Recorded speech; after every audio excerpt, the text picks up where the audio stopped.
How are you guys doing? Good. How are you? Good. How are you? I'm doing good. I haven't finished the show yet, but I watched the first few episodes, and from what I saw, it is incredibly well done. And I obviously think, besides you guys, a lot of credit goes to Mike. And so, talk a little bit about collaborating with Mike on this thing, because it's so unusual to have someone do, the whole season. One person's, if you will, vision. No, he only wrote it, directed it, and edited it, and I think he was involved with the music. I think he produced it too. He produced it too. So I mean, it's unreal. Yeah, how you can wear that many hats. Yeah. But it was also one of the things that excited me about becoming part of this, because when a director gets the opportunity to direct all 10 episodes, he gets a chance to really give it his signature, and I do think he was allowed to do that. Yeah, he really did that hugely. And I think that just for actors being able to work with one person, and he was sort of guiding our ship in a way, and every single thing is from his mind, every single detail is thought out from him. And it's kind of, what's great as well about Netflix is that they just kind of let you do what you want to do. And so they kind of gave him this platform to kind of make what he wanted. And I think I feel like the show kind of reaps the benefits of that, because it's all coming from one mind. We'll talk a little bit about how much did you guys know about the arc of the season? How much were you finding it out script by script? And how do you typically like to work? Because some people love knowing like everything and playing it, and some people want to read it script by script. I feel, do you want to? No. I feel like all the scripts weren't written when we first, when we first started. I think the first five were written, but Mike explained to us individually what was going to happen. And then episode 10 came, we were very late in the game. So it was just kind of, and he was filming all day, editing at night, and then writing the rest of the show on the weekends. And then on top of that, and then shot listing, and then on top of that, writing Dr. Sleep, which is his next movie as well.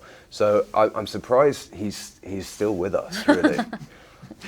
Yeah, I don't understand that. None of us do. Nobody does. Yeah, I mean, I don't want to say that he's involved with drugs, but he might be. Especially it's called caffeine. Yeah, I think he likes candy. Sure. Mike and Ike's. Mike and Ike's. Yeah. Mike and Ike's and Coca-Cola. Caffeine. That was his Right, so sugar and caffeine. I'm so sorry. Talk a little bit about memorable moments from filming. Is there like a day or two that you will always remember? There's a day. There was. Listen, it took us 8 months to shoot this thing, so we've got a couple of. It was seared. Yeah, I think the day that we shot episode 6.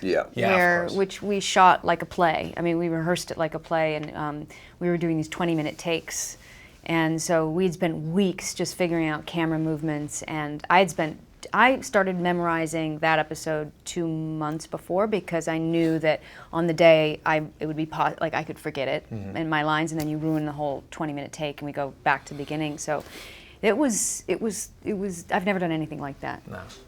Same here. That was a spectacular experience. Yeah. I don't mean to interrupt my own thing, but I haven't seen episode 6 yet. But the person, never mind. But someone who works for the site has watched the whole season and told me, I believe it's 4 cuts in the whole episode, and he's like, you need to ask about this episode. So I'm glad you brought it up. But so is the episode an hour and 20 minutes? Is it like an hour? I think the episode runs are about an hour. Yeah. Right. So not all those cuts are 20 minutes. Got it. Okay. The first one I think we did was about 18 minutes. Was 18 minutes, and then then that second. That's really long. And then completely. The other one is like 24 minutes, something like that. Oh, really? Yeah, that second one was even crazier. When you get into the room and it starts that one, going. where we broke the dolly. Yeah, where you. So that was the other thing, is that when we were shooting it, we only had Mike came in and we did I think it was 3 takes on the 24-minute, and it gets very intense and heated in the scene. Oh yeah. And there's so many camera moves, and the dolly's moving, and it's turning into a steady cam, and it's turning into a rickshaw. And Mike came in just before the 3rd take and said, "This is the one, guys." And we all he left the room. We like that. That's such a strange thing to say. So stressful. No pressure. No pressure. Did it, and then but it was the we one. cut, and then they went to turn the thing on the dolly, and the system mechanism inside broke. And so we wouldn't have been able to get another take. That was it. It was just like we had three goes at it, and it literally, the dolly broke the minute after we cut. How early on did you know? The doll was haunted, probably. Yeah, the doll. How early on, though, did you know about that Mike wanted to pull this off? Because it's very ambitious for anybody to try to do takes like this. Yeah. It was written at the We knew it was written that way, and but I thought, well, we're never going to do that. I kept thinking, we're not going to do that. That's insane. How will we do that? We don't have time to rehearse that and camera moves, and and then we did it. Yeah, I really cannot wait to watch it. What is it like? There's a scene in the first 2 episodes where you're doing like an autopsy. I don't want to say about the specifics, but you're ripping apart a body, throwing stuff on the ground. I had to look away from the screen because it was, that's not for me. Like when you're seeing blood and guts and organs it's not being... for me either. Right, so what is it like, filming a scene like that, even though you know it's fake, but Yeah, but it didn't look or feel fake on set. I mean, I was ripping open a chest cavity, taking organs out of a body, pulling eyelids back. I mean, it was pulling a scalp up and sewing it on. I mean, it was burned into my psyche in a way that You had a real mortician. Yeah, look we over had your a shoulder, real right? mortician who plays my assistant. Her name is Brittany, and she was up. She plays my assistant on the show. Realize that. Yeah, that's Brittany, the real mortician, and boy, the stories. But yeah, it was pretty.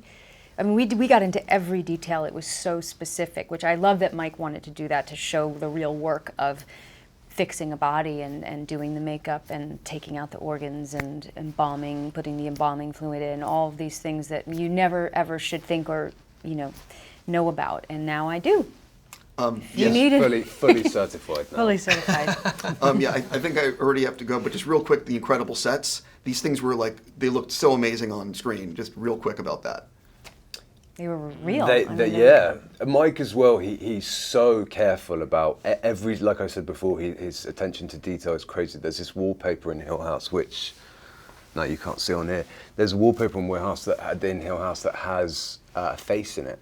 And you only can see it if you look at it long enough, you start to see a face emerge. And so it's stuff like that he peppers these things throughout the show that on all the statues that statues move halfway through takes that you don't necessarily realize when you're first watching it, but if you rewatch it, you see. So he's just kind of genius in that respect. Cool. I got to go. Congrats on what I've seen so far. Cannot wait to finish the show. Thank you.